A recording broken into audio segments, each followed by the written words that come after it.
So collectibles expert Tracy Martin is here with some of the memorabilia that has already, Tracy, been produced, and presumably a lot of it without the actual name on, if it was only announced yesterday at about 3 o'clock in the afternoon. What a lot of the manufacturers do is they have their ideas ready, and as soon as the name is announced, then the items go into production. So first of all, we have sort of the official Kensington Palace collection here, and obviously they were going to be first to produce anything because they're the first to know. Apparently Christmas decorations. Yes. Here we go. You can have a royal pram hanging from your Christmas tree this year, but as I say, it doesn't come with Charlotte's name on it. No, some of them do. Some of the pieces do, some of them don't. But I mean, the tree decorations start about £12.99, and then we go on to plates and things. Quite quirky and unusual, and people like having Christmas tree decorations. Like love every that. year Yes, to have absolutely.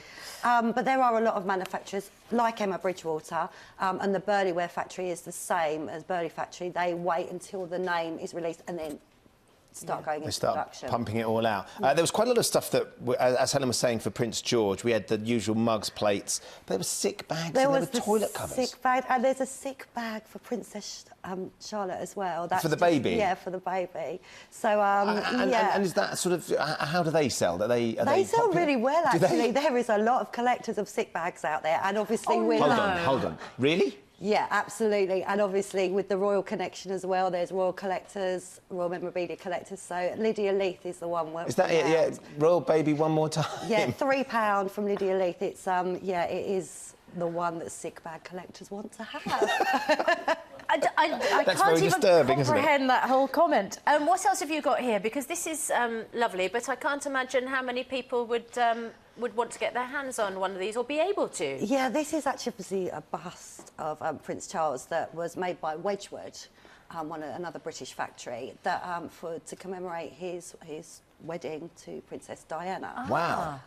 This has come from a collector of royal memorabilia, Margaret. Do you know how many of these were made? I'm not totally sure how many made, but I know it's quite a small limited edition, and they sell for about £200 on the internet Goodness now. me. But I think it's an acquired taste, isn't it, really? You've got to have room for it. Yeah, and we've got some more bits around here. We've got this lovely little egg cosy. Egg cosy. Yeah, that's from Queen Victoria. And this is memorabilia that's actually worth something now, is it? Some of this stuff. Yeah, I mean, to be honest, when it comes to collecting royal memorabilia, the collectors really want stuff actually associated with the royal family, so it's actually been owned or touched by them. So, for example, a slice of Charles and Diana's wedding cake, for instance, will make between £800 and £1,000. Wow. People are still selling their wedding cake? Yeah, absolutely. One sold just at the back end of last year. Really? Yeah, Queen Victoria's bloomers, for instance, made sort of 6,500 last year. So they're things that have actually been touched or associated with the royal family. Other things that are going to go up in value incredibly.